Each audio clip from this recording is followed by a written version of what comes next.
I'm going to call the meeting to order, the Charter Township of Chesterfield regular Township Board meeting for Tuesday, July 11th, 2023 at 7 p.m. to order. Could we all stand, face the flag for the Pledge of Allegiance?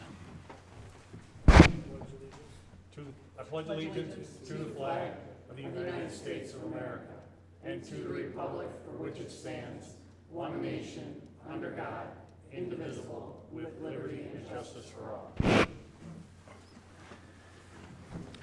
Thank you. Clerk Barry, would you call the roll? And I would ask Trustee Joseph, I'm sure is running late. We've had some foul weather, so I'm assuming he will be here. Trustee Vosberg, please excuse her. She did have a pre-arranged vacation for tonight, so we would not call her name. And then when Trustee Joseph arrives, we'll let him join in. Clerk Barry, would you call the roll? Supervisor Kersten. Here. Treasurer Elliott. Here. Trustee DeMink. Here. Trustee Anderson. Here. Clerk Barry is here. Item 4, the approval of agenda. Clerk Barry? 4A, approval of the agenda with addendum if necessary. Do I have a motion to approve the agenda as presented? Motion to approve the agenda as presented. Support. Motion by Clerk Barry, supported by Treasurer Elliott. Welcome, Trustee Joseph. Thank you. Clerk Barry, would you call the roll? Clerk Barry, aye. Treasurer Elliott. Aye. Trustee DeMink. Aye. Trustee Anderson. Aye. Trustee Joseph. Aye. Supervisor Kersten. Aye. Item 5, we have 4 presentations tonight. We would like to administer the oath of office to our new police officers. I will turn the floor over to Clerk Barry and Director Bassett.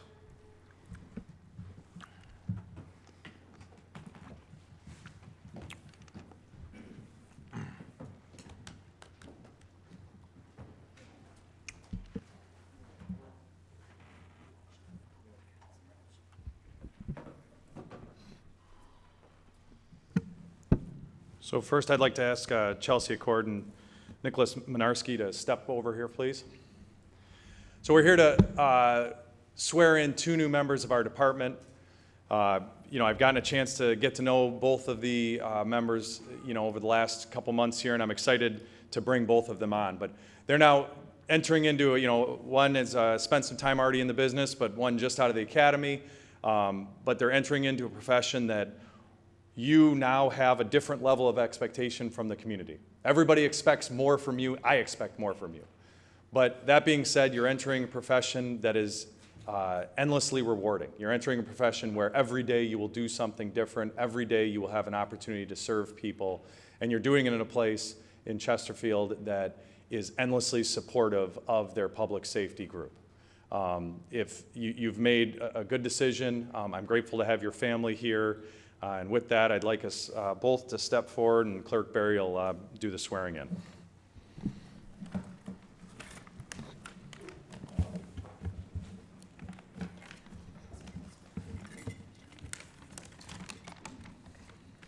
Please raise your right hand and repeat after me. I do solemnly swear I do solemnly swear that I will support the Constitution of the United States that I will support the Constitution of the United States and the Constitution of this state, and the Constitution of this state, and that I will faithfully perform the duties and that I will faithfully perform the duties of the office of police officer of the office of police officer in and for the Township of Chesterfield, for the Township of Chesterfield, County of Macomb, County of Macomb, State of Michigan, State of Michigan, to the best of my ability. to the best of my ability. So help me God. So help me God. Congratulations. Thank you. Thank you. And if I can have Niklas sign here, and Chelsea, please sign there. Right above your name.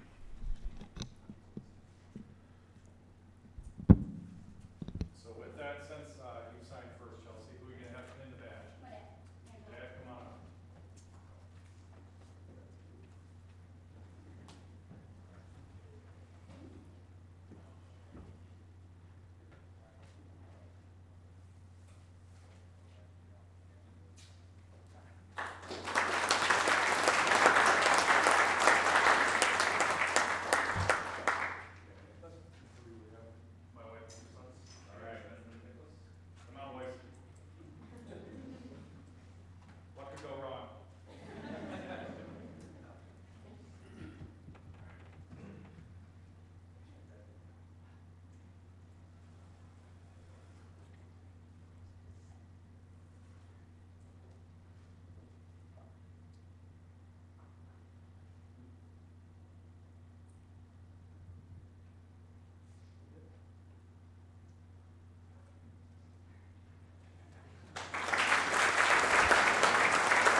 you want to remove them and go to your next event, or excuse them, or your call? It's up to you. We can do the presentation, and I Okay. don't know which presentation you want to do. However you'd like to do it, sir.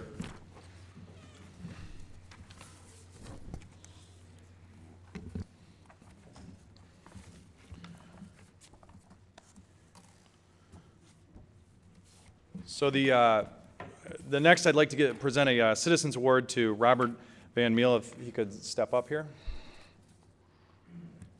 On May 15th of 2023, at approximately 8:40, there was a severe injury accident on 23 Mile in front of Applebee's restaurant.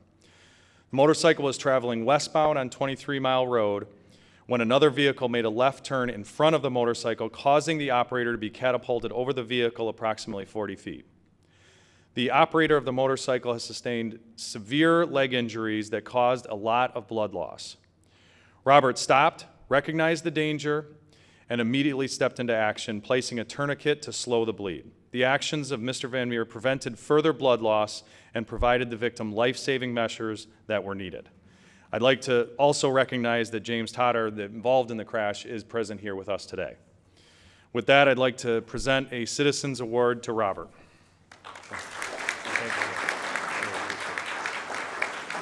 I don't know if you want to say anything. You want to say a couple things?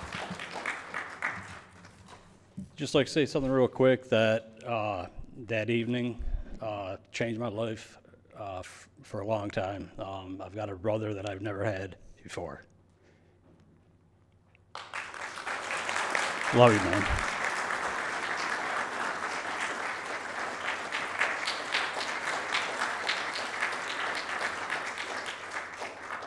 Thank you. Thanks, sir. Thank you, sir.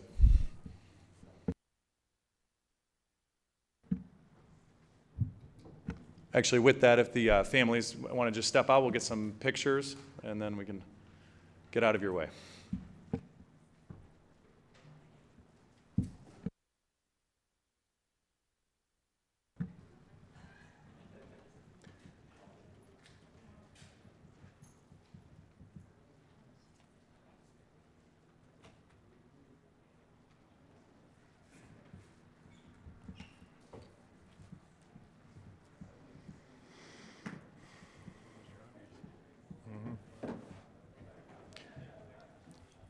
Item 5D, under presentations, is a presentation by Adam Wright from our Midwest Strategy Lobbyist Group.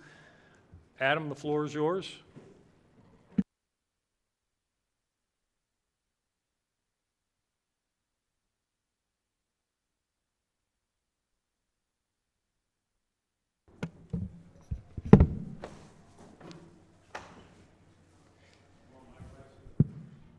What? No, I'm good, thank you. Thanks Supervisor Kersten and board members for having us here this evening. I'm Adam Wright from Midwest Strategy Group. We're very proud to be able to represent Chesterfield Township and our state's capital for many issues that we'll talk about tonight and many more that we will continually work on for you and local government throughout the state of Michigan. As we know, in the state of Michigan, we have a new political landscape. That landscape is that Governor Whitmer has a Democratic majority in the House and in the Senate, which means the Democrats, for the first time in 40 years, control all of state government in the state of Michigan. So what does that mean? It means it's been a busy first 6 months in Lansing. So some of the things that the Democratic majority has focused on since they've been in charge, first of all, is repealing the right-to-work law that was passed some years ago under former Governor Rick Snyder. Next, some of the legislation they passed was gun safety legislation. Some of that legislation included safe storage of weapons, universal background checks, and red flag laws, which have to do with imminent danger. So if someone in your immediate family or a former significant other believes that there is an issue that you'll be an imminent danger to yourself or to someone else, they can petition a judge to have them review whether or not you should be carrying firearms. The Democratic majority also updated the Elliott Larson Civil Rights Act to include LGBTQ individuals into that act. And they have repealed the pension tax. It's a 4-year phase out that after 4 years, pension tax will be removed here in Michigan. And they have also expanded the earned income tax credit. There's a federal earned income tax credit, and if you qualify for that in Michigan, you would get about 6% in Michigan. That was changed from 6% to 30% under this legislature. Some of the legislation that could be impacting Chesterfield Township that I wanted to mention is, first of all, there's a revenue sharing trust fund bill that has been introduced.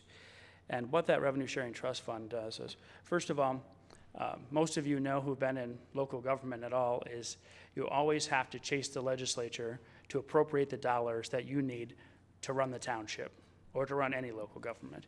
What this bill will do is it'll take 8% of the state's sales tax and earmark that for revenue sharing. So it'll go into this revenue sharing trust fund, and it will stay there. The legislature won't be able to raid the fund.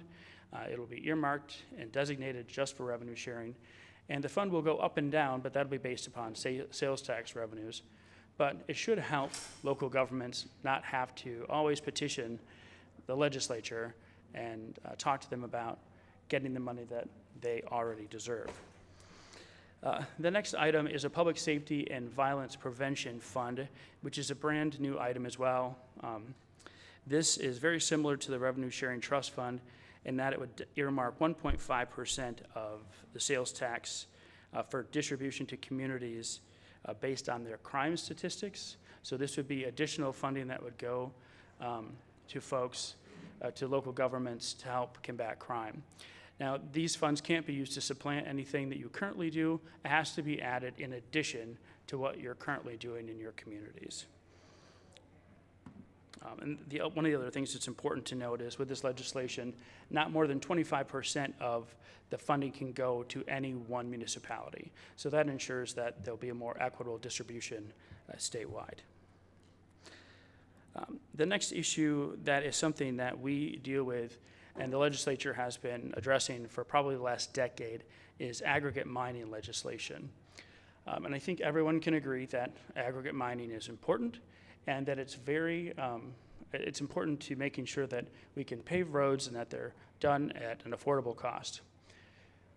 The problem that we have is legislation continues to be introduced that would completely remove local governments from the decision-making process when you would site an aggregate mine or to be able to control noise, dust, or truck routes. The proposal is to take that those decision-making abilities away from you all here in Chesterfield Township and give it to EGLE, the Environment, Great Lakes, and Energy Department. And if you as a citizen or if you as a township member have ever had to deal with EGLE, you probably know that is the worst place in the world to be able to house something. They're a large department, largely unresponsive, and it's hard for us, even in Lansing, to get great response from them. So we believe it's important for these decisions to be left right here in Chesterfield Township and communities all throughout the state of Michigan. So this is an issue that we've dealt with from day one in the legislature, and I joked that the only time off we got that I didn't get text messages or emails on this issue was the week of the 4th of July. But they picked right back up the Monday after because this is such an important issue to local government. The last one on this slide has to deal with prevailing wage. And there were prevailing wage laws passed, and we were monitoring prevailing wage to make sure that it didn't impact local government. And the bills that were introduced, in fact, did not. But there was an evening that myself and other colleagues that we have in the firm were there for a late session night. It was after 7 p.m.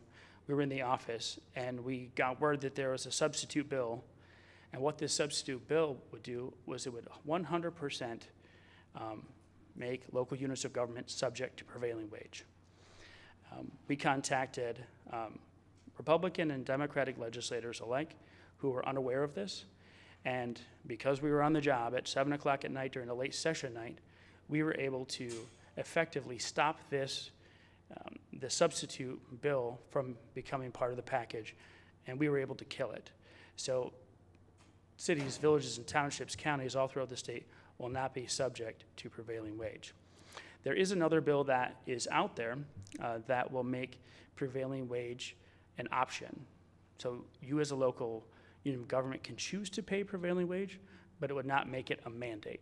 And so that's the difference, and those are the sort of things that we fight for on your behalf, is making sure that things aren't mandated to you, but that it's an option that you can take, and it's a tool in your toolbox if you choose to use it.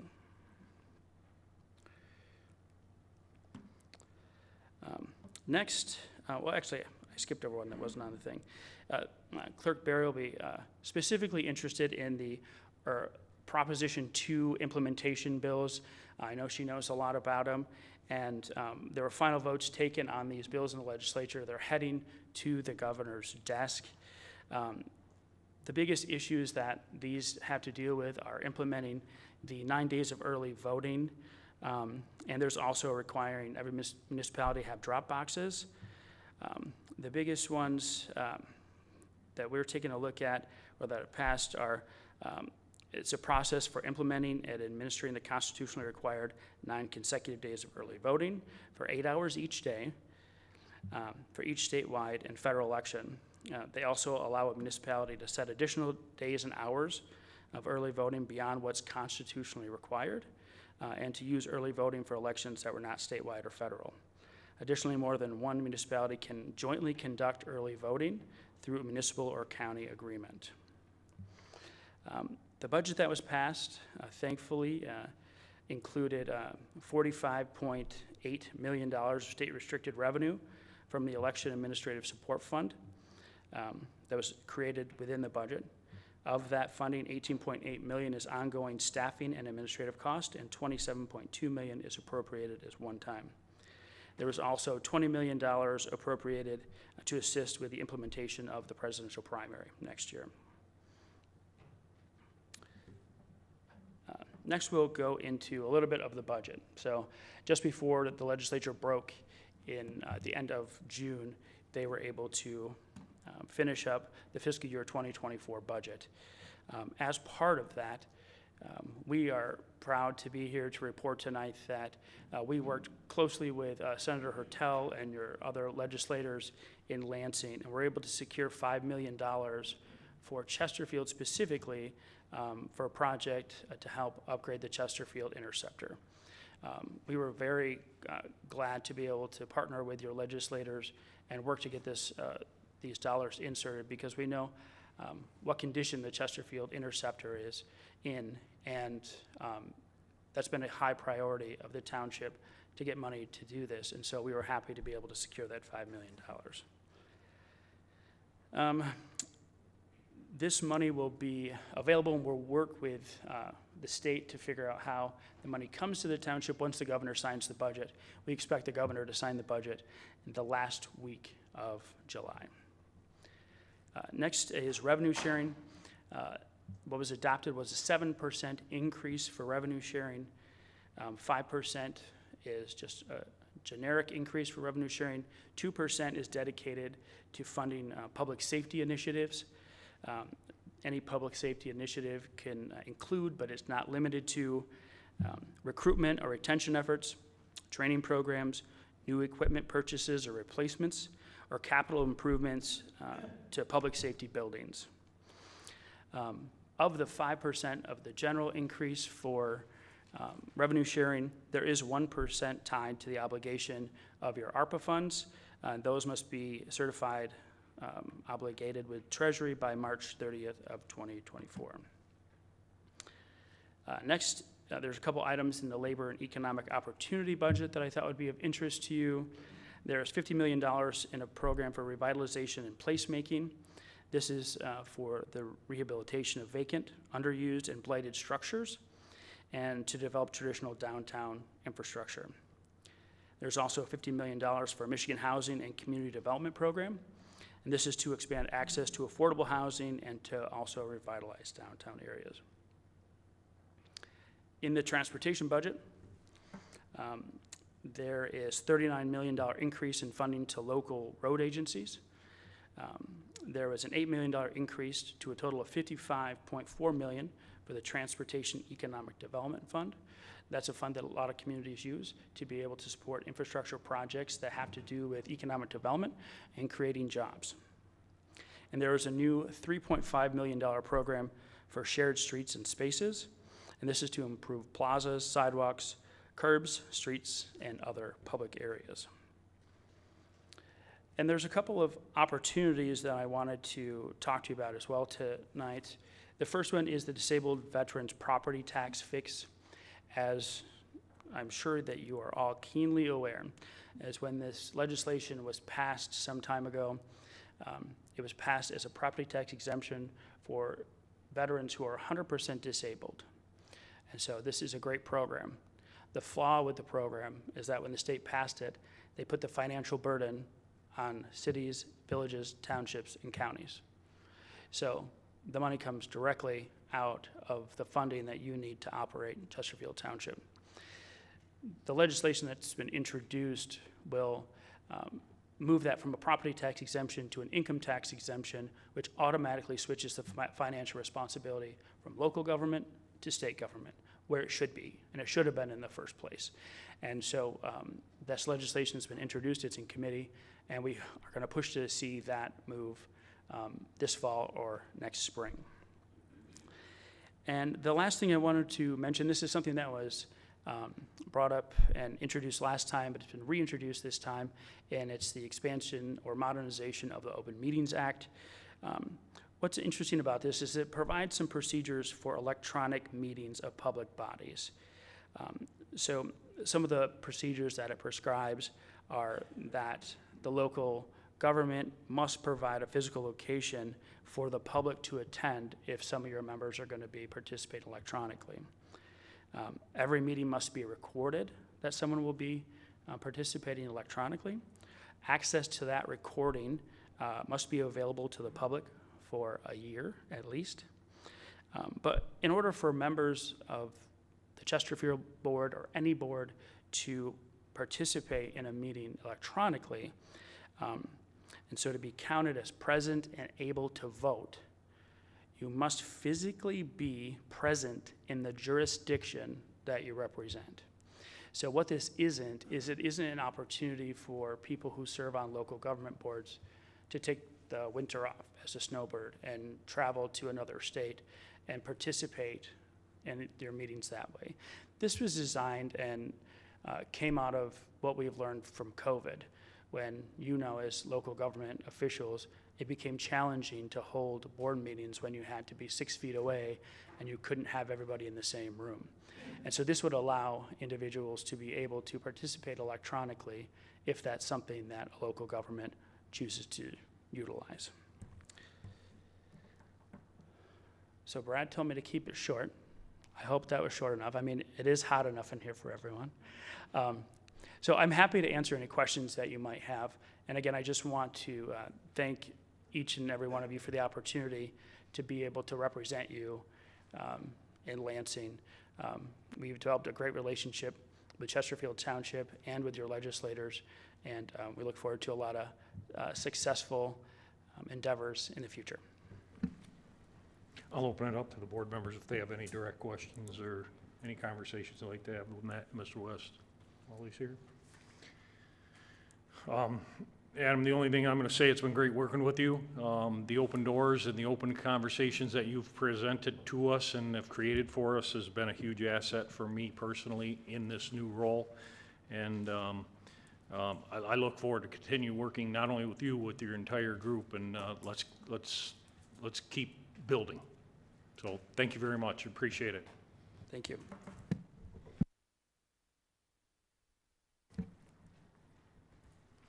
Item 5, department reports. Any department reports? Trustee Anderson.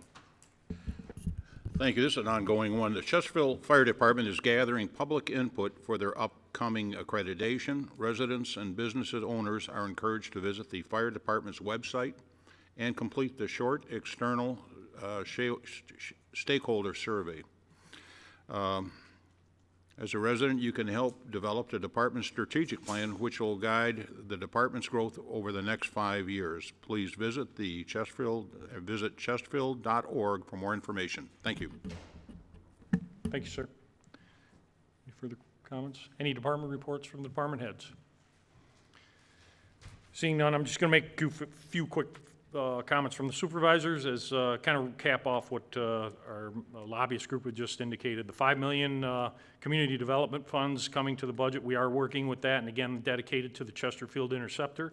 We are still waiting for a $9.2 million request, community development request coming from Lisa McLean's office through the federal government. We have made her list and cut, and we hope to hear from that. My hope was within this month. And as I said, I appreciate what Midwest has done for us, opening doors, direct contact with DNR, Eagle, representatives at the state. Literally go through them when we get a one-on-one, face-to-face, or a conversation. Just to notice some of the things that he's mentioned, we will pursue the grant fundings that he had mentioned, or that they had mentioned, particularly the public safety funding. And a lot of that is built around capital needs, which is, as we know and have addressed here, it already resides and is existing, and we can readily apply for that need. And it'll function within the capital plans that we have developed. One of the conversations that we're just kicking off is the creation of a downtown development authority. Not being fully versed on it, we are looking into it, we're studying it, and obviously bring it back to the board, have some input from the board, or at least participation. But I believe our community is ripe for a downtown development authority, and I think that our businesses would appreciate that. And last comments just from the supervisor's office. As I said, we're already formulating plans and internal requests for the monies that have been mentioned. Particularly funds within public safety, transportation, and then we'll identify some continued community needs. So with that being said, that is the supervisor's department report. Item 7, consent agenda. Clerk Berry. All items under the consent agenda are considered routine by the board and will be enacted in one motion. There is no separate discussion of these items. If discussion of any item is required by a board member, it will be removed from the consent agenda and considered separately. Public comments on the consent agenda items are permitted. 7A, approval of the minutes of the regular board meeting of June 27, 2023. 7B, approval of the payment of bills as submitted by the Finance Department. Do we have a motion to approve the consent agenda as read? Motion to approve as read. Motion by Clerk Berry. Support. By Treasurer Elliott. Comments from the public?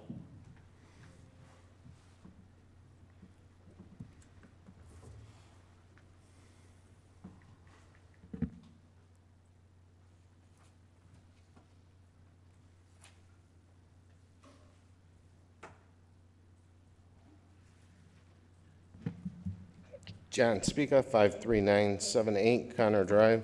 Under the payment of bills, as a resident, homeowner, and a taxpayer in this township, nothing concerns me more than when our tax dollars are being wasted, and it's a continuous thing month after month, well, actually every 2 weeks in this township.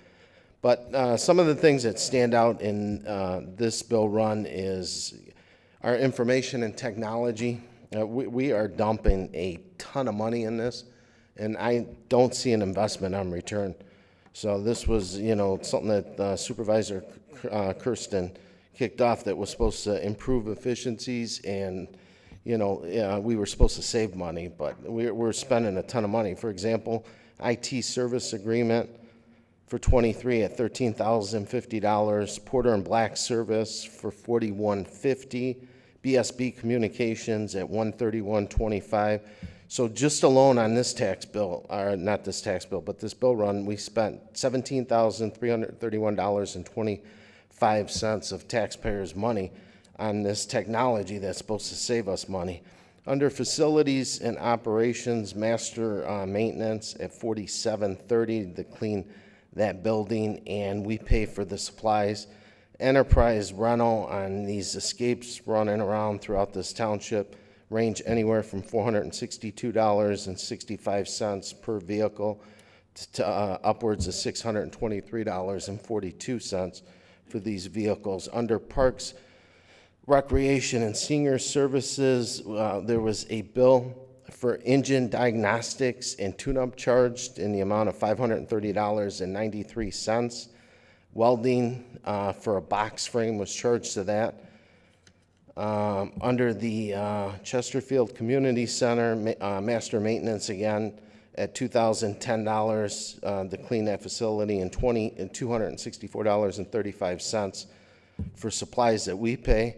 Water and Sewer, Laser Comp, this was one of Treasurer Elliott's brilliant idea to save the township money on our water bills. We've got two charges for June, one at $650.52 and then another one at $2,588.48. Maybe she can elaborate why there were two charges for the same month. Janitorial services at $28.15, and the taxpayer is paying for the supplies at $620.01. So, and then on the bill run, I've noticed that we've gone to required repairs and maintenance. We need to list what those required repairs and maintenance are when we're using taxpayer dollars. So we need to correct that. Thank you. Any further comments from the public? Any further comments from the public? I have a motion by Clerk Berry, supported by Treasurer Elliott, to approve the consent agenda as presented. Clerk Berry. Clerk Berry, aye. Treasurer Elliott. Aye. Trustee Anderson. Aye. Trustee Joseph. No. Trustee Demink. Aye. Supervisor Kersten. Aye. Item 8, public hearings, there are none. Item 9, the regular agenda. Item 9A. 9A is to approve the Parks and Recreation Commission bylaws approved by the Parks and Recreation Commission on May 31st, 2023. Motion by Trustee Support. Demink, supported by Treasurer Elliott.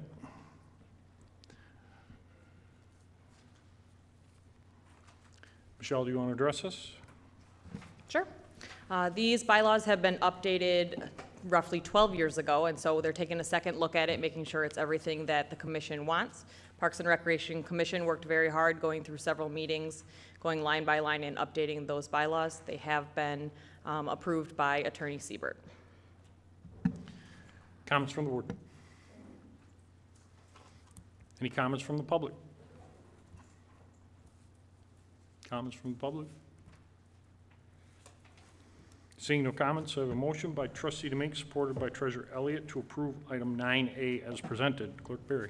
Trustee Demink. Aye. Treasurer Elliott. Aye. Trustee Anderson. Aye. Trustee Joseph. Aye. Supervisor Kersten. Aye. Clerk Berry, aye. Item 9B. Item 9B is to approve a recommendation by the Department of Public Safety to approve an agreement between Chesterfield Township and Anchor Bay School District to provide them with a school resource officer for the next 5 school years.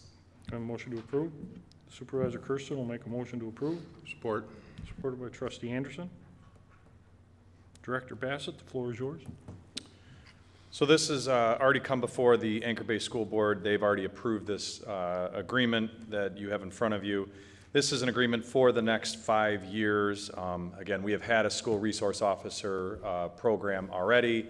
That officer recently retired at the end of this school year, and we have been back in talks with the schools to continue to fill that position with a new school officer and the value that that brings to the township, to the schools, and to be blunt, to the police department to be involved directly with our schools and be at that level.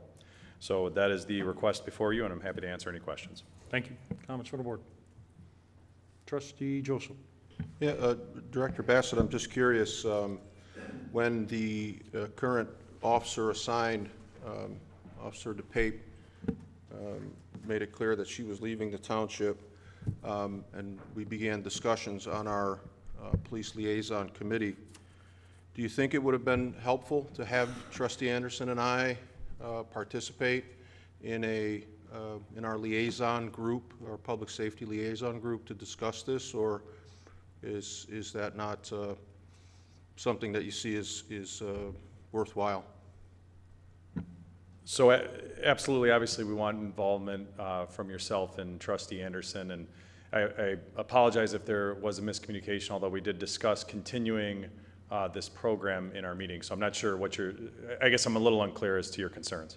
So the concern, they're not huge. The concern was, there was a lot of discussion about school districts taking on resource officers or, having a presence in the building which looked a bit more like, school security in terms of monitoring discipline and, being on site to handle, like the officer, making sure that we had the role clarified, I guess, was where I thought we left it.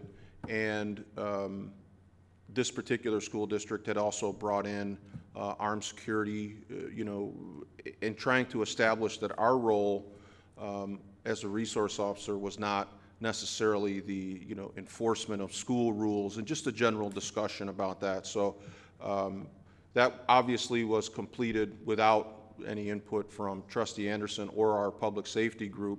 Would we have been of any help in that situation, or do you not see a value there? No, I guess what I'm saying is I believe we did discuss it, and I apologize that you felt like we didn't discuss it enough. I'm happy to discuss it more in our future meetings. Okay, I'll let it go at that. Thank you. Just a note on that, this was originally presented back in April, I think, wasn't it? And it had been discussed in the school for what the transitions that they were going through was really what caused the delay to this point. So this was actually originally, it wasn't presented to the board, but we've been discussing this for over probably 8 months now. And the back and forth, and I think what Trustee Joseph is talking about is what is the nature of that position, and that was the discussion that we had to have with the schools, and we wanted to make sure that both sides understood the role and were comfortable with what that role would be, and it took quite a while to get there, and what we have before you is what we arrived at. Thank you. Trustee Anderson. Thank you. Well, one thing I'd like to commend, I think we all would, former officer Amanda Pape. For several years she worked at the district. Outstanding job. Feedback I got from my former fellow workers at Anchor Bay. This position, I had a couple, I will support it. I think I'm very supportive of the idea of having law enforcement for a number of reasons in our public schools. I've had firsthand experience with that, Anchor Bay. Is this contract, will the officer be dedicated to the district for a calendar year during that employment, or will it be based on the students being presence in the buildings, or how is the officer's year defined? So our discussion was with the actual school calendar year. When we start in, coming in end of August or September through the full school year, not during the summer. And that reflects our negotiation back and forth with them. It's their school year only. I'm sorry, was that the question, Trustee? Okay, so hypothetically, if they got 180 school days for a student, anything beyond that, if they needed the officer, that would be a separate thing. It wouldn't be. Correct. It does not, we did not discuss, and we specifically talked about the summertime does not include that. This is only the school year. Trustee Devine. Director Bassett, so we're just talking school year, so nothing like if there's any summer school classes or anything like that? Is that my correct understanding then? That would be above and beyond what we discussed. Okay, thank you, sir. Any further comments from the public?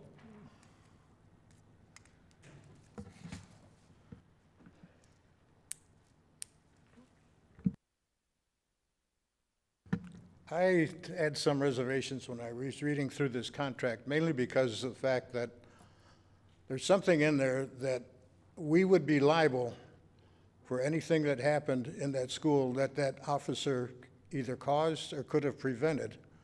And looking at the situations we've had in other schools, particularly Oxford the last time, Everybody seems to be suing everybody for that. And I'm just wondering why we would want to do this. I'm sure we want to have police presence in there, but why would we want to assume liability for anything that happens that that officer could be involved in? Doesn't make any sense to me. Did anybody talk to our attorney about that? I mean, there's a hell of an obligation out there if something happens. If you say he's not going to do anything and he's not obligated to do anything, and we're not going to pay for any damages that could have come from anything that he's done, then that's fine. But we're putting our whole township on the hook by letting that stay in there. People better think about that. Thank you. Any further comments from the public?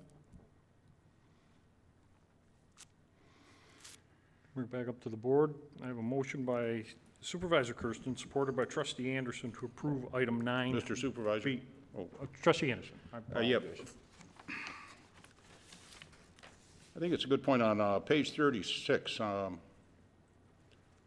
paragraph 7 there. The township shall hold the school district harmless for all claims, demands, payments, and suit by reason of any acts or omissions of the township, its agents, or employees in the performance of those services herein provided.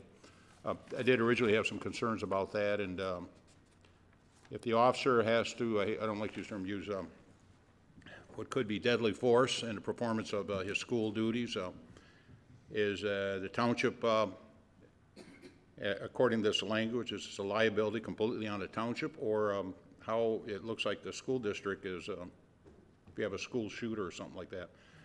I do have some issues with that. Do you, Counsel? You looked at it. I'll defer to the attorney to speak to that.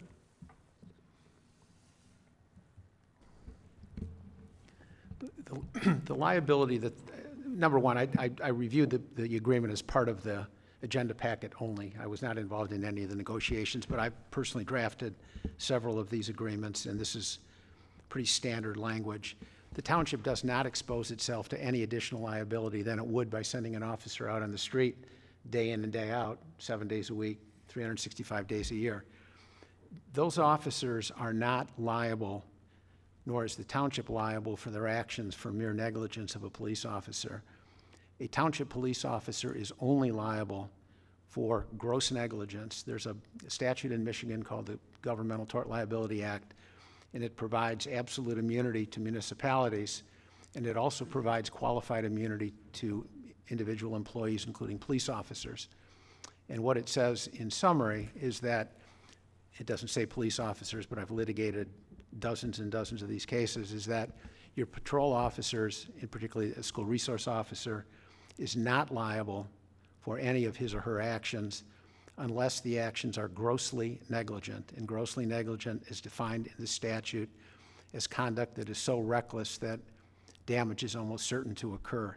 It is a very, very high standard, and the language that is in this agreement imposes no more liability on the township than your officers would every time they get in a car and go out on the road. So I have no issue with this language at all. Just one additional. Trustee Joseph. Yes, thank you. The role of the school resource officer has changed dramatically, even within this particular district. Isn't Officer DePape actually left our department to go to work for the district? And in terms of, Mr. Siebert, this officer that we send to Anchor Bay, they don't have arrest powers in New Baltimore, do they? Or this isn't a school that's located in Chesterfield? It doesn't make any difference. The governmental immunity, the Governmental Tort Liability Act in Michigan provides a broad cloak of tort immunity for all municipalities and all employees acting within the scope of their employment. I don't care if you're a cop, you're a DPW worker, anybody that works in those administrative offices, they're all entitled to governmental immunity. If they do something that turns out to be negligent, they're immune from liability. The township is totally immune from liability, even if one of its employees acts in a manner that is negligent, or even grossly negligent, the township is still immune.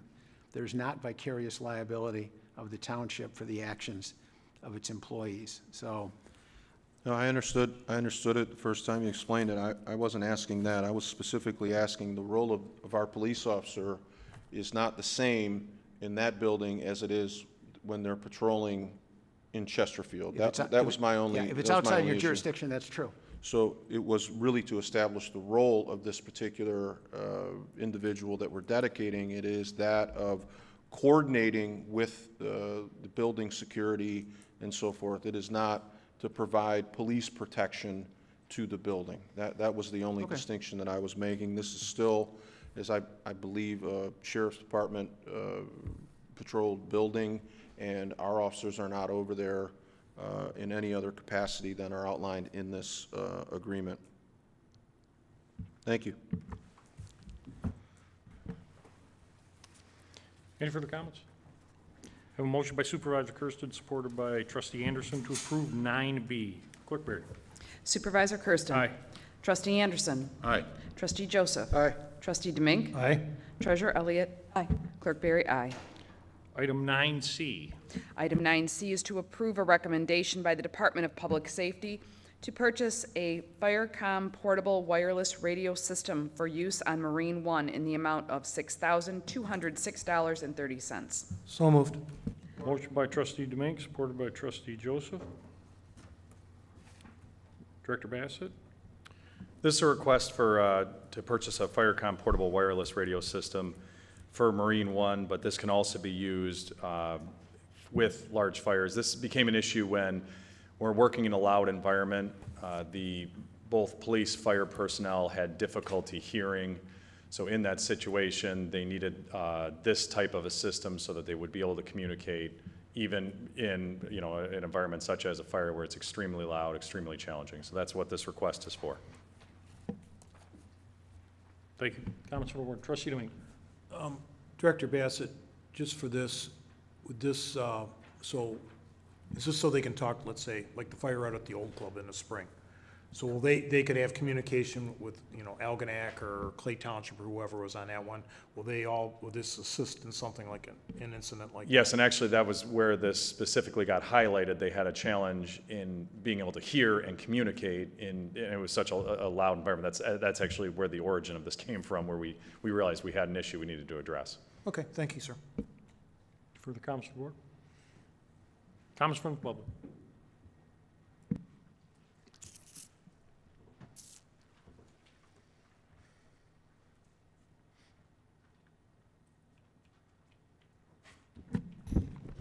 John Spica, 53978 Connor Drive. Director Bassett noticed that there was an issue in the department. He addressed it. This is an expenditure that we must make. Public safety needs it, and I fully support this expenditures. So it's a necessity in the township, and it's a necessity for our men and women out there. Thank you. Any further comments from the public? I have a motion by Trustee Demink, supported by Trustee Joseph, to approve item 9C. Clerk Berry. Trustee Demink. Aye. Trustee Joseph. Aye. Trustee Anderson. Aye. Treasurer Elliott. Aye. Supervisor Kersten. Aye. Clerk Berry, aye. Item 9D.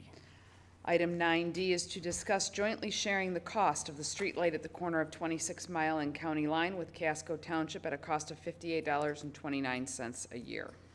Supervisor Kersten will make a motion. I can describe a little. This letter came from that Casco Township. It is the. Support. Good? Good, all right. I don't have to go into it. Treasurer Elliott. Motion by Supervisor Kersten, supported by Treasurer Elliott, to approve the request. Comments from the board? Comments from the public? Trustee Anderson, did you? I commend you on the negotiation. Well done. A lot to it. I reached out to the attorney, but for some reason. Understood. Just playing with you. I have a motion by Supervisor Kersten, supported by Treasurer Elliott, to approve item 9D. Clerk Berry. Just for clarification, the item says to discuss jointly sharing. Would you state your motion to approve the expenditure? Just Approve for the clarity of expenditure the at a minutes. cost of $58.29 per year, which is formulated from their calculations included in the packet from Detroit Edison for the joint use intersection. Good? Continued support. Continued support? Thank you. Just for Elliott? clarity for Deputy Clerk Niza, she's going to ask. Understood. Okay. Supervisor Kersten. Aye. Treasurer Elliott. Aye. Trustee Anderson. Aye. Trustee Joseph. Trustee Demink. Aye. Clerk Barry, aye. Item 9E. Item 9E is to approve a request by Public Services to adopt Resolution 2023-22, approving continuing disclosure undertaking for the Oakland-Macomb Interceptor Drain Drainage District, Counties of Oakland and Macomb, State of Michigan, Bonds, Limited Tax General Obligation, Series 2020B, 2023 issue. Do I have a motion to approve? So moved. Clerk Barry, supported by Supervisor Kersten. And this is a historical request. Comments from the board? Comments from the board, comments from the public?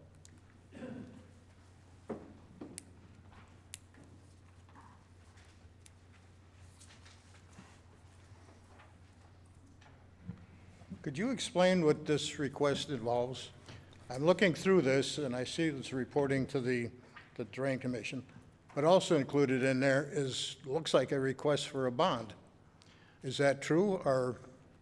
So that there was a bond sold historically, and this is a resolution supporting the payment of, through the OMID group, from each community. We are one of many entities, communities, that fund this, and this is for them to allow to collect a tax for the payment of that said bond, which is, I don't have the exact date when it was sold, some time ago, but again, this is a historical request. They send the resolution in, the bond is assessed, it's reviewed, and we simply approve it. Again, not much negotiations to it. It's just kind of strange, when they set a bond initially, it's for like 20 years, and then you get the request to pay every year. I don't understand how this, does this change? No, this is just a continued support and resolution for that bond payment. Okay.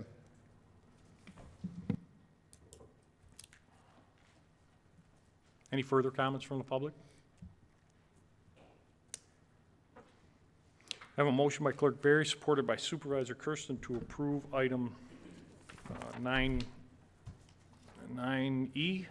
Clerk Barry, would you call the roll? Clerk Barry, aye. Supervisor Kersten. Aye. Trustee Anderson. Aye. Trustee Joseph. Trustee Demink. Aye. Treasurer Elliott. Aye. Item 10 is addendums. There are none. Item 11, public comments. There is a 5-minute time limit for the public. The clock will begin when you begin to speak. Comments from the public?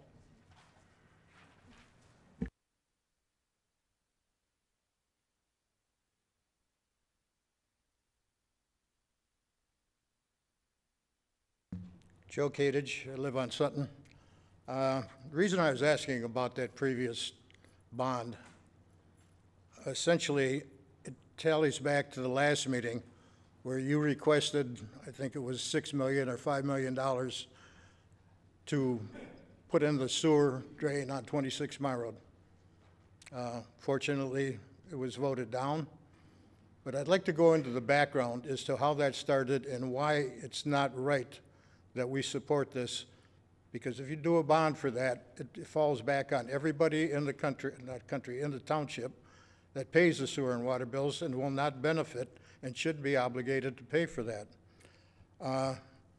That came up in probably 2017 when Danny Accavetti was supervisor, and he wanted to put a line extending out from the Gratiot sewer, going up Gratiot from 23 Mile Road, and extend it over to a golf course. I think it's on Chesterfield Road or something there, so they put a sewer line in. That time we established, and Attorney Siebert agreed, that it's the obligation of the developer to make that extension from our sewer line to where he's developing it. It shouldn't be the obligation of the township. Now, here we are, 7 years later, and the same thing is happening. When Ascension built that hospital, they had meetings with people out there, and I think you were probably involved, as to how many people out in that area would pay for going in on that sewer. Nobody wanted it. So Ascension went along with their plans. They put in basically, some type of facility, like a septic tank running out to a drain that drained off into maybe a bed out in their backyard. And they were happy with it. All of a sudden, you came along and you're pushing to have that sewer line in, and you're pushing it to put it on the obligation of the rest of the people in this township. It's wrong. You shouldn't be doing that. And when I asked the other thing that's involved in this, the other parts of that is, why didn't you take it out of if you're going to do it, why didn't you take it out of the enterprise fund? Because for 7 years, 8 years now, that enterprise fund that includes, and it comes from the billing to the people, of over $2 million a year to replace lines. Now, the only year I know that we ever replaced a line was probably the first year of Acavitti's new term. Don Connican even made it a point to tell me that they were finally going to do that. He did that, and that was the last year. So here we are, 7 years into this, and when I ask about what's into the enterprise fund, which should be, not doing any lines, probably $14 million higher than it is, and it's probably even lower than when you took office. Nobody's explained where that money's gone, where it's been spent, and yet you're trying to obligate this township for more money to build that line. And you obligated them again on the other sewer line that we accepted from Macomb County. $7 million there. And then again, that was against the advice of our attorney. Macomb County should have had that thing repaired and charged Lennox in a correctional facility and then charge us for the rest. That didn't happen. Somewhere money is disappearing out of this water fund, and it's probably used in other areas that you got pet projects or other departments or whatever. I suggest, I don't know if nobody on this panel has enough balls to do it, but put a panel together, do an audit of the water department. See what's going on there, because we're not getting what we paid for. Thank you.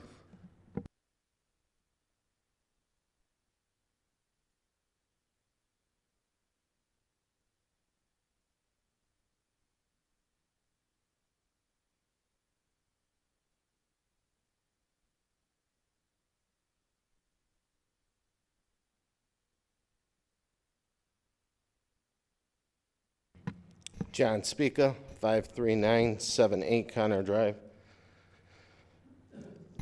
Mr. Kadage, you're not going to get an audit from the majority of this board, because if you look at the bill run, which I know you do, they're sucking money out of the enterprise fund to keep facilities and operations going. So, and that's why those two departments were combined. They should have never been combined. Water and sewer should be separate than the facilities and operations. So that big sucking funnel sound, that's where our money's going, and that's why we don't have the money that should be in that enterprise fund. But you won't hear the truth from them, so they will not tell you the truth. And when I say them, I don't mean the whole board. The majority of this side of the board will always deny and point fingers. Mr. Supervisor, glad to see you got a haircut and you got your hair dyed. You finally look a little presentable. Thank you for that. You mentioned a couple months ago you were going to have a meeting with our ARPA funds, our tax dollars, that over that $1 million that you've already spent of our money. I'm waiting for this meeting. I'm waiting for you to make this big announcement on the meeting. I haven't heard it, so can you maybe give us an update tonight on when that meeting's going to take place? And I knew tonight when I looked at the agenda, I knew that a board member was going to be gone, in which Trustee Vosberg is not here, because it was very light. Anytime you see a light agenda, it's customary that the supervisor doesn't have the votes that he needs to pass what he wants to pass. So the Banana Republic Board, it gets pushed on to the next meeting. And for example, at the last meeting we were here, I think it was past midnight. So I knew that, you know, he didn't have the votes, so it was going to be a light meeting. Our cast of characters, and, you know, this goes back to, you know, Supervisor Kersten, I refer to him as the skipper, Treasurer Elliott as Ginger, Trustee Vosberg as Mrs. Howe, and Trustee Demink as Gillian. So that's our trustee of characters here. Supervisor Kersten, if you looked at the voice, you would have seen that the new Baltimore police chief, which I know you know, honored the officers involved with that 7-year-old that was pulled from underneath that vehicle. Again, honored. Did not fire anybody. Those officers were honored. So you might want to take a lesson out of this chapter on what you did.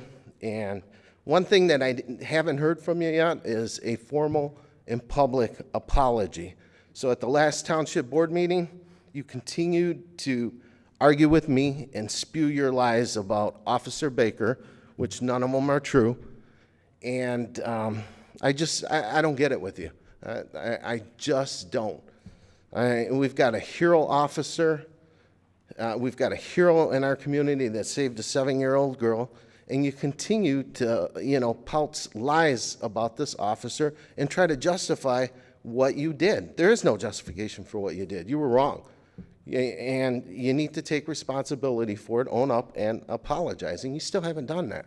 But, you know, I don't think you're capable of doing that, to ever admitting that you're wrong. Trustee Demink, I've yet to hear an apology from you on going along with the skipper on this, with, you know, being okay with Officer Baker being fired. Instead of saying, you know, that what I'm saying is I live in an alternative universe, which I don't. I live in reality. But, I mean, you're good at, you know, name-calling and finger-pointing and not taking responsibility. You know, I still haven't heard your justification for going along with the firing of Officer Baker. So what you guys did was wrong. So, and you should formally and publicly apologize and stop spewing with the lies. So again, you might want to take a lesson out of the new Baltimore police chief and learn something. And I hope all of you learned a, you know, hard lesson on this, because what you did was wrong. So, and when you continue to lie, we're not making any progress, and we need to move forward here. And one more comment on with Treasurer Elliott. I've talked to a couple residents. Thank you, sir. Time's up. Any further comments from the public?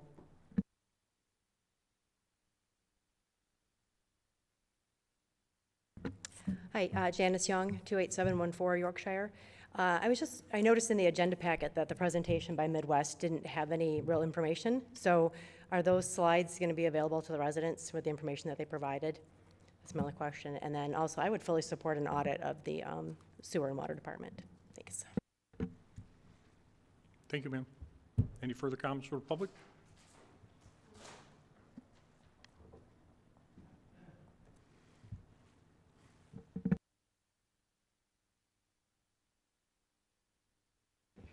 Mike Rayner, 26175 Jack Grove Lane. On a lighter note, let's talk about bus stops. I know I'm the bus stop guy, and it concerns me for a variety of reasons why I'm persevering on this. You know, it's kind of a Rayner mantra, is perseverance, and I'm proud to practice that as best I can. I would like the township to perhaps take the lead in restoring bus service on 23 Mile Road. And again, restoring. We had bus service on 23 Mile Road. The pads still exist on 23 Mile Road. The jobs are still going unfilled on 23 Mile Road. And nobody really seems to care, except a lot of the people. For instance, an employment agency, I think I told the story before, I was kind of researching the kind of jobs that were available in the area, spoke to a employment agency, and the minute I said bus, she almost attacked me, and I said, well, relax, I'm not with the bus company, what's the problem here? And she said, well, the problem is I could fill probably 75 jobs tomorrow morning, well-paying jobs, 26, 28, 30 bucks an hour, if I could get that bus to go from 23 Mile Road all the way down actually to the connection now at Shaner. There is a connection now from Shaner to the Amazon warehouse because Amazon apparently spoke up and said we have hundreds of employees here and they need transportation because, you know, we pay those huge wages that we do to all of the bus riders. These folks ride buses because we don't pay them adequate. I'll leave it at that. So we have to talk to Clinton Township because that represents a big part of 23 Mile Road as well. New Baltimore, who seems to resist for some reason. But this is a simple matter of providing jobs for your businesses that pay taxes here in Chesterfield Township. I mean, this is revenue, you know, if we can get some of these folks filling these jobs and so that their business can be more profitable. And the other thing is there are a number of apartment buildings not too far from Gratiot that really have no transportation without having to walk all the way to Gratiot and 23. So these are just kind of basic human needs, and I don't understand why this is so challenging and so unimportant to so many in the community, period. And after all, we have you folks there to carry the ball for us. And I understand there was a conversation at some point with Smart Bus, but nothing has happened. So I just ask you once again, for everybody's benefit, for the bus riders, for the residents, and I'm sure you're especially interested in the businesses that are not filling those jobs that are necessary to make them more profitable. So please, carry the ball for a while and see if we can make things happen. Thank you very much. Thanks, sir. Any further comments from the public? Any further comments from the public?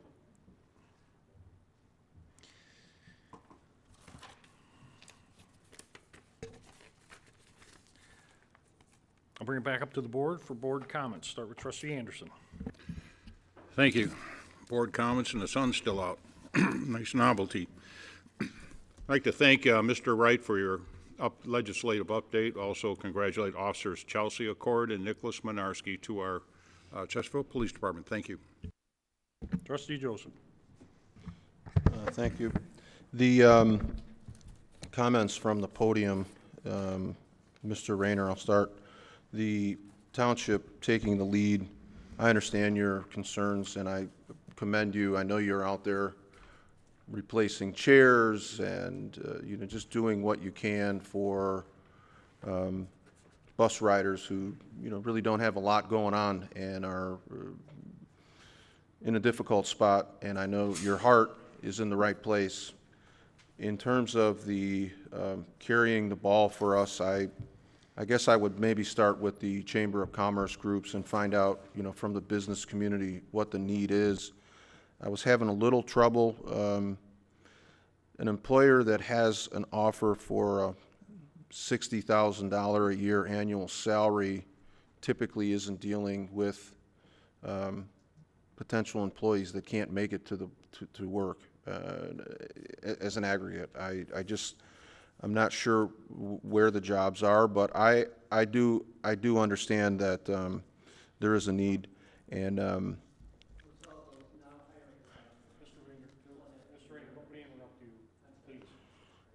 I know he wasn't necessarily interrupting. He was just trying to add a little more. But I understand, Mr. Rayner, and I'll do what I can to try to look into this and see, what we could do as a township. Ms. Young, your request for the audit, I don't know if the audit or just a general efficiency understanding, because the commingling of F&O and DPW is a real problem. It's been a real problem for a long, long time. And the way to fill cracks of mismanagement or ineffective department leadership is to raise water rates. And you will get a water rate study soon that will talk all about how we're the lowest water rate, in the community, and everybody knows it's time for a water rate increase. But the reality, for those who are watching, know the comments that Mr. Kadich made about where is the, where is the accounting for the enterprise fund? You pay depreciation for every bit of infrastructure that we have in the ground. It's part of your water bill, yet the capital outlay for routine maintenance really doesn't match what you take in. So we tend to repair things here on an emergency basis, and we pay, I don't know, sometimes double what we could have paid in a maintenance planning type operations. But if nothing else, the money should still be in the account, and it dwindles as if we are putting money into the capital improvement or the depreciation on a routine basis. We're not.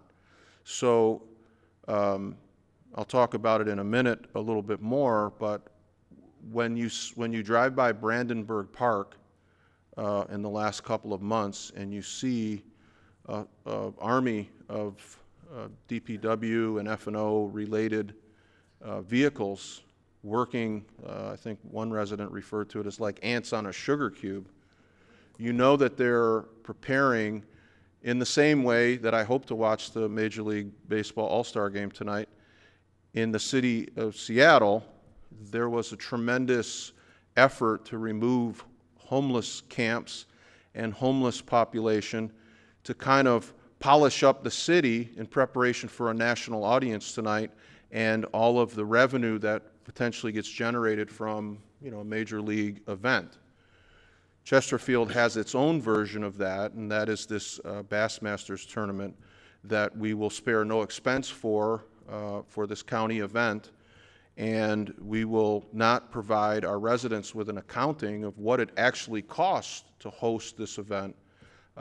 So the tremendous amount of overtime or police work or DPW preparation is all coming out of your general fund, or in many instances the enterprise fund, I believe.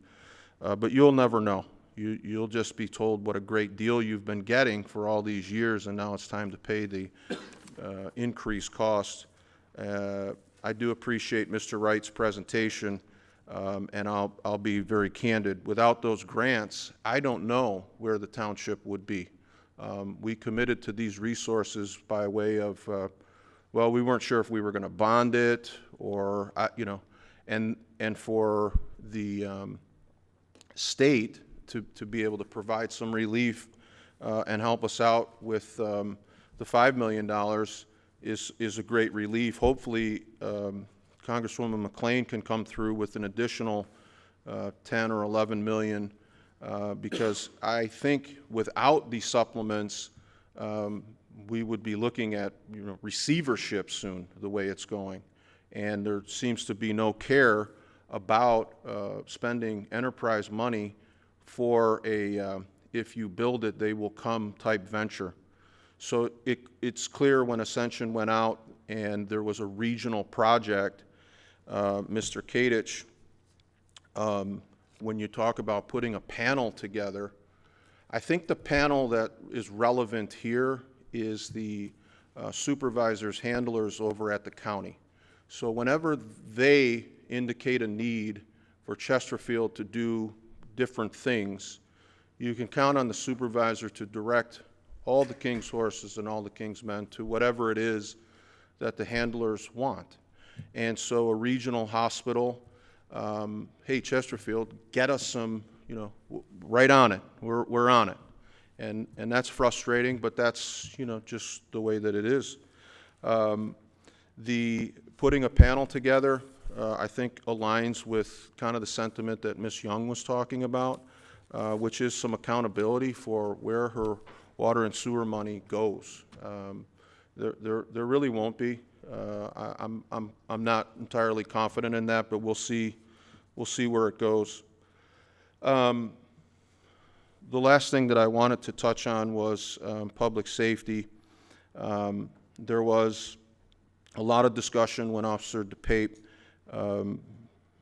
resigned and went to work at Anchor Bay, and the comments made about the I'm confident, just so out of the gate, I'm confident that the township does not have increased liability, and from a cost-benefit analysis, I don't think it costs the township anything and is a worthwhile arrangement as this agreement is written. But in terms of being able to discuss it all the way through, I'm really not satisfied that it was all resolved before the supervisor pulled the plug on the public safety liaison meetings. The public safety liaison meetings had an opportunity. We were talking about things that are very, very relevant in the township, specifically the grants that you heard Mr. Wright talking about, and prior to the cancellation by the supervisor of these meetings, we were beginning to discuss how the township could benefit from some opioid settlement money and how that would be used. That was left for further discussion, which hasn't taken place. And as you move forward with things like a multi-million-dollar redesign of the police department, I would think that Trustee Anderson and I would be of great benefit in those discussions, but those are top secret. Those are not shared, not only with the board, but the liaison group that was formed has been canceled. So we don't really get much input on those, except that when it finally shows up at the board, what you will hear pronounced in this upwards of 11, 12, I don't know the final number, $4 million will be allocated roughly to the police department, and that will be what it is used to sell. What is the bigger issue is a grand redesign of this building. The supervisor has proposed a redesign that includes an executive wing, which will have all of the supervisor and his direct appointees, individuals that he can weaponize against people that he doesn't particularly agree with, will be all down in the executive wing. I assume we'll see some of those, I'm assuming we'll see some of those 85-inch televisions and very cozy conference rooms and so forth for the supervisor and his executive staff. But the reality is the voters and the residents deserve to have a police department where they can go into the parking lot and not lose a tie rod end. And the officers and dispatchers that work in that building deserve to have a building that doesn't have rain coming in on their monitors with garbage bags at the ready to cover the equipment to keep it from being destroyed. That is our reality in the police department. We've known about it for many, many years, and it keeps getting tabled while we do other projects around the township. So that is not something that the liaison committee will be taking up or discussing, and it's disappointing. It's disappointing, but it stems from the issue that was raised regarding the close of our last meeting. And Mr. Speaker, I thought you hit it on the head, not so much with the Gilligan's Island cast reference, although I do see you read my Facebook post, and I was specifically talking about Trustee Demink, who wondered how I sleep at night at the close of the last meeting, for 20 years has basically played that role. I don't know of an initiative that he's taken up where he's spearheaded, where he's been in charge. He's a ride-along guy. He's a ride-along guy, and whether it was a guy that left the township in handcuffs, he was calling him boss for 8 years. He was running around with that candidate's bumper stickers and signs on his car. He's relatively, he's well known for just basically, he sticks a wet finger in the air and then he figures out how he votes. You're 100% right in terms of the agenda. The meeting before the Purple Heart agenda, one item, we had hour upon hour of residents asking for questions and answers and posing very thoughtful questions to their elected officials. And in a pre-rigged, deal, Trustee DeMink was called upon first. You notice every other board meeting we start down here, but Trustee DeMink was called first, and on cue, he said, I've heard enough tonight. Motion to adjourn, right? That's how we ended that. And then the next meeting, I believe, was canceled because the supervisor was on vacation, so we didn't have a meeting at all. When we have meetings where the 4 votes are required, we're here till midnight, and I'm not going to talk until midnight, so I'll wrap it up. But when we don't, we have fluff. We don't have a lot of real controversial agenda items. It's kind of garbage, and it's clear the manipulation and managing that goes on from the supervisor's office and the weaponizing of various departments. But there is no relief for that except at the polling locations. So that is something that the residents will have to determine how they want to handle, because there's no relief for that but the residents of this township. So if you're interested in higher water rates and an executive wing to the tune of $11 million, infrastructure to locations that have no revenue stream attached at the ready, it is the field of dreams of pipes, which is if you build it, they will come, then that's your guy. If you're interested in somebody that is not beholden to the handlers at the county, maybe you look at somebody who's not politically inclined, they just want to do what's right for the township. I'll close with one bright spot tonight, which was the swearing in of 2 new officers. So welcome to Chelsea and Niklas, and you're coming aboard a great department, and I'm glad that you're here. Thank you.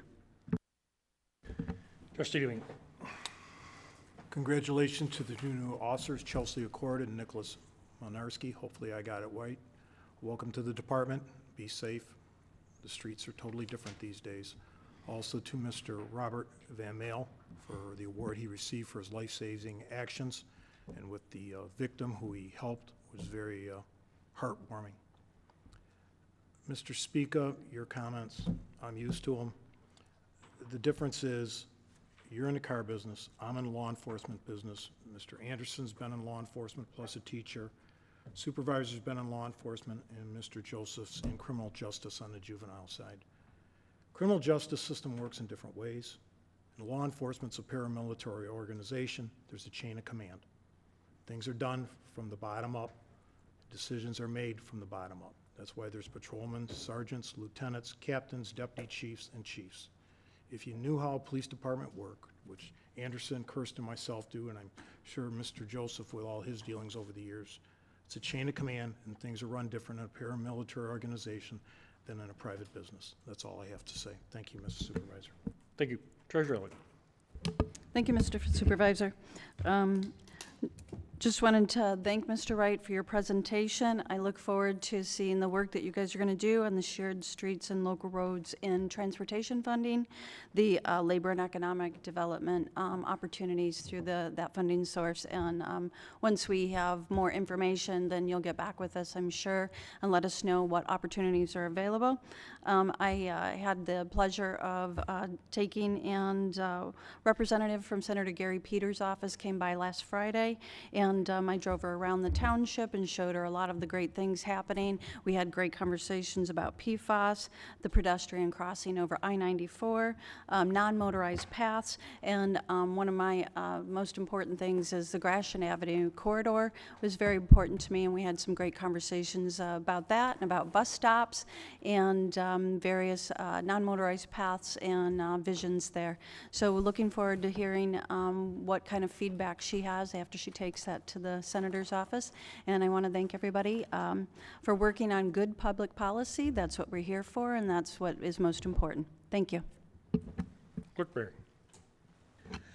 Thank you, Mr. Supervisor. The Election Commission will be meeting next week to discuss the challenges, some of which our consultant from Midwest Strategies outlined for you today. The state has allocated a considerable amount of money in the budget to allow us to implement the early voting provisions of Proposal 22-2. However, we do not know yet what percentage of that or what cut of that Chesterfield Township will receive because the formula has yet to be determined. So we do expect the legislature to determine that formula sometime soon. And then once we know that, we will have a better idea of how much Chesterfield Township will be receiving from that block of money that's been set aside for that, as Adam Wright outlined for you earlier in his presentation today. Chesterfield, like every other community in the state of Michigan, is facing considerable challenges when it comes to complying with Proposal 22-2. For example, we currently are not configured in any of our facilities to even allow for early voting. We have the space, it's just, it needs to be reallocated. And so we are working on that as well, because obviously there's a lot of priorities that space is needed for. However, I believe that elections is our top priority as a community. As a municipality, one of our responsibilities that's outlined by state statute is we need to administer elections. So that and collecting taxes. Those are the two things we're actually required by law to do. Everything else is kind of gravy, believe it or not. So we need to make sure that we prioritize accordingly. And so whatever renovations that we do or whatever allocations we make in terms of space, rest assured that the Election Commission is going to be considering all of the options when it comes to providing our residents with the ability to vote early in the presidential primary. We will continue to keep you updated on that. All Election Commission meetings are open to the public. They are posted on our website, so please check the clerk's webpage if you are interested in there is no public comment during those particular meetings, but they are open for you to observe and listen to the conversation that takes place in the discussion. So the Elections Department and myself, we will be fully briefing the Election Commission members on our challenges going forward and ask for their input as how they would like to see us resolve some of those issues, because we do need to make those decisions very, very quickly now that time is fleeting. Most people are unaware that when elections occur, we actually begin preparations 6 months in advance. So in February is our presidential primary, which means that we will begin to receive materials and need to be making preparations as early as October. So we need to make sure that we have all of the facilities available and accessible to accommodate that, and we will continue to keep you updated. Thank you. Thank you. I'll make it real quick. We have a closed session tonight. So, Mr. Speaker, thanks for noticing my personal appearance. I can offer you some cards and helps if you want to help yourself out. You need a lot of it. The name calling, whatever. The script has never changed. If Skipper and Gilligan are being labeled here, then Geppetto and Pinocchio are at the other end. Receivership comments, Trustee Joseph, just so far off base. Again, you're the same script that you've done to the last two supervisors. It's really getting old. The last thing that I just want to point out is, yes, there is a redesign plan for this township office. It's in serious need of an update. Today, the employees had no HVAC, air conditioning throughout the building. It was brought back on again by tape and Band-Aids, and then the power goes out. So this building is in serious need of an update. We will continue to work forward to that. No one has ever been blocked out. The plans have been laying around the building now for going on almost 8 months. Everyone's welcome for an input. And with that being said, I will make a motion to enter into closed session at 8:31. Second. Hang on, I gotta read why. Clerk Barry, would you read why if you got it Yes. handy? 13A, closed session to consult with Township Attorney regarding trial or settlement strategy in connection with specific pending litigation, KMP Realty LLC 401K et al. Versus Chesterfield Township, the Charter Township of Chesterfield, Macomb County, Circuit Court docket number 2022-000-374-AW pursuant to Section 8(1)E of the Open Meetings Act. Supervisor Kersten will make a motion at 8:31. Support. Clerk Barry, all in favor? Yep. I'm sorry, roll call, Clerk Barry. Supervisor Kersten. Clerk Barry, aye. Trustee Anderson. Aye. Trustee Joseph. Trustee Demink. Aye. Treasurer Elliott. Aye.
Motion to return to open session at 8:46. Motion by Supervisor Kersten. We're not recording. Oh, I'm sorry. Good. Motion by Supervisor Kersten, supported by Trustee Joseph. Clerk Berry, call the roll. Supervisor Kersten. Aye. Trustee Joseph. Aye. Trustee Anderson. Aye. Trustee DeMink. Aye. Treasurer Elliott. Aye. Clerk Berry, aye. Motion to adjourn. Supervisor Kersten make a motion to adjourn. Support? Supported by Trustee DeMink. Clerk Berry. All in favor, say aye. Aye. Aye. Opposed? I'm sorry. None. Got sidetracked. Thank you.